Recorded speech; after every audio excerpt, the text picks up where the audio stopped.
Pernah nggak sih kamu dengar cerita teman kamu yang untung jutaan dari dunia kripto dan investasi dari dunia kripto, tapi santai aja seolah nggak ada kewajiban pajaknya? Padahal di dunia asli ada pajak penghasilan dari kerja dan dunia digital juga ada pajak dari aset digital. Halo semuanya, perkenalkan saya Arjuna Esa Putra. Hari ini saya akan membahas topik yang lagi panas-panasnya dan sering disalahpahami oleh orang-orang, yaitu PPh atas aset digital, khususnya pajak kripto dan NFT. Saya memilih topik ini karena satu alasan, yaitu ketertinggalan literasi pajak di dunia digital. Kripto dan NFT udah jadi gaya hidup yang baru. Banyak orang bisa beli koin, jual NFT, bahkan main game sambil meraup untung. Tapi sedikit yang sadar kalau setiap keuntungan digital itu adalah penghasilan yang wajib dilaporkan. Nah, dari sisi filosofi pajak, ini bicara soal keadilan fiskal. Yang dapat penghasilan, apapun bentuknya, berkontribusi untuk pembangunan. Itulah konsep ability to pay principle. Jadi, konsep itu adalah pajak dibayar sesuai kemampuan ekonomi masing-masing. Nah, kalau aset digital itu menghasilkan manfaat pribadi, maka sebagian hasilnya pantas kembali ke masyarakat lewat pajak. Jadi, memungut pajak atas kripto bukan sekedar kewajiban hukum, tapi juga bentuk keadilan moral. Nah, teman-teman, di sini juga ada beberapa teori yang mendukung kenapa pajak atas aset digital itu perlu dilakukan. Yang pertama, teori kemampuan membayar. Jadi, saat seseorang mendapat keuntungan dari jual beli kripto, artinya dia punya tambahan kemampuan ekonomi. Dan itulah objek PPh menurut pasal 4 ayat 1 Undang-Undang PPh nomor 36 tahun 2008. Yang kedua, teori manfaat atau benefit theory. Jadi investor kripto itu juga menikmati infrastruktur negara seperti jaringan internet, sistem hukum, perlindungan cyber, dan sebagainya. Maka wajar kalau bisa dihitung ada kontribusi balik berupa pajak gitu. Yang ketiga adalah teori ekonomi digital. Nah, jadi dunia digital itu menembus batas negara, teman-teman. Karena sifatnya global dan anonim, pajak tradisional tuh cenderung sulit untuk menjangkaunya. Nah, disinilah inovasi fiskal digital itu sangat penting, agar tidak ada celah penghindaran pajak lintas batas. Baik, yang terakhir teori regulasi inovasi. Nah, pemerintah itu tidak boleh mematikan inovasi, tapi juga tidak boleh membiarkan pendapatan negara itu bocor. Nah, untuk mengantisipasi ini, pajak digital ini bisa menjadi jembatan antara keduanya.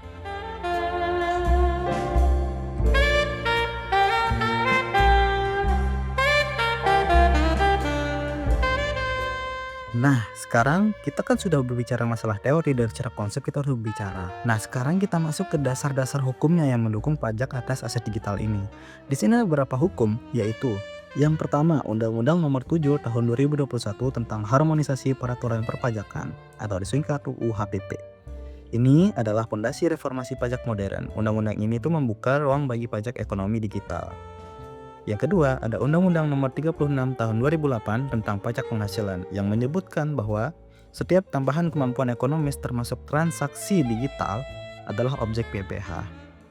Yang ketiga, Undang-Undang Nomor 42 Tahun 2009 tentang PPN dan PPNBM. Sebelumnya digunakan untuk menekan PPN atas aset digital karena dianggap barang tidak berwujud. Yang keempat, Undang-Undang Nomor 4 Tahun 2023 resmi mengakui aset kripto sebagai aset keuangan digital diawasi oleh OJK dan Bapepti. Kemudian untuk teknisnya, di sini ada beberapa, yaitu yang pertama PMK 6803/2022 yang menjelaskan bahwa menetapkan aset kripto itu sebagai komoditi tidak berwujud. Kemudian dikenakan PPN 0,11% dan PPh final 0,1% sampai 0,2% tergantung siapa penyelenggaranya. Dan kedua adalah PMK 50 tahun 2025, tapi berlaku dari mulai 1 Agustus 2025.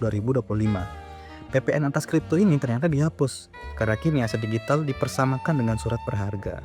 Tapi tetap dikenai PPh pasal 22 final, dengan tarif 0,21% dari nilai transaksi melalui penyelenggara dalam negeri. Nah, kalau dari luar negeri akan dikenakan tarif sebesar 1%. Nah, kebijakan ini bikin sistem pajak kita lebih fair dan adaptif dengan industri blockchain yang terus berkembang setiap tahunnya.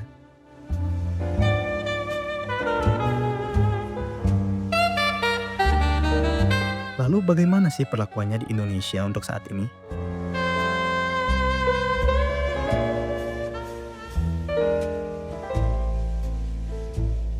Pertama yang perlu di-highlight adalah pajak ini tidak langsung dibayar oleh investor kriptonya atau yang membeli kripto.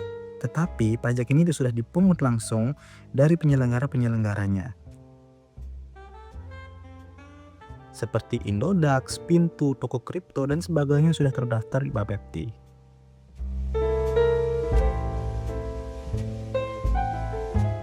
Contohnya, kalau saya menjual kripto dengan nominal 10 juta, maka pajaknya 0,21% dikali 10 juta sama dengan 21.000. Jadi ketika saya klik sell, pajak itu langsung terpotong otomatis, transparan dan sederhana oleh platform yang saya gunakan, otomatis yang sudah terdaftar di Bapepti.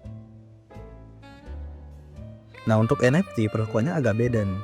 Jadi jika seseorang membuat dan menjual NFT, maka penghasilan dari penjualan NFT itu dianggap sebagai objek PPh final, dan aset NFT yang masih dimiliki dilaporkan di SPT tahunan pada kolom daftar harta kode 039 investasi lain.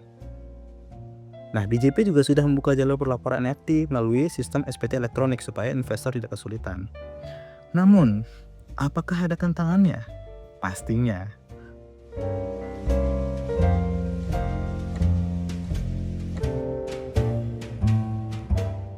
Tantangannya adalah masih banyak banget masyarakat bertransaksi lewat platform luar negeri yang belum memiliki kerjasama pajak dengan Indonesia. Karena itu, edukasi publik dan literasi digital jadi kuncinya di sini. Pemerintah juga mendorong kerjasama internasional untuk pertukaran data aset digital lintas negara. Kemudian yang terakhir adalah pesan-pesan dari saya atau sedikit hal yang saya pahami yang ingin disampaikan ke masyarakat adalah kripto, NFT, dan aset digital lainnya memang menarik, tapi menjadi warga digital yang taat pajak jauh lebih keren. Jadi jangan berpikir pajak hanya untuk pegawai atau perusahaan yang besar. Dunia digital juga harus berkontribusi, karena membayar pajak bukan cuma soal angka, tapi soal karakter dan tanggung jawab kita masing-masing. Bagi saya, pemahaman ini penting bukan hanya bagi investor, tapi juga bagi mahasiswa ekonomi, pebisnis, kreatif, dan semua pengguna teknologi keuangan digital di Indonesia.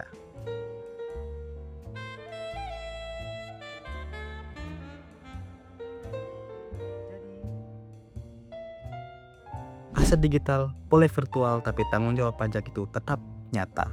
Saya Arjuna Aya Saputra, terima kasih sudah menonton dan semoga pesan saya tersampaikan dengan benar. Mohon maaf jika ada kekurangan, mohon maaf jika ada misleading dan sebagainya. Terima kasih dan selamat jumpa. Direktorat Jenderal Pajak mulai mengincar investasi jenis ini. Kementerian Keuangan sedang mengkaji penerapan transaksi kripto. Pungutan yang berpotensi dikenakan pada transaksi aset kripto adalah pajak pertambahan nilai. Ini pun jika masuk kategori barang dan jasa. Kripto juga bisa dikenakan pajak penghasilan atau PPh jika dilihat dari sisi investasi. Sebab aset jenis ini diperdagangkan seperti saham. Nah, gambaran singkatnya saudara, jika investasi awal kripto Anda adalah 1 juta rupiah, kemudian berbuah menjadi 3 juta rupiah, maka yang dikenakan pajak adalah selisihnya, yaitu 2 juta rupiah. Tapi sampai saat ini belum ada detail bagaimana penerapan pungutan pajak ini.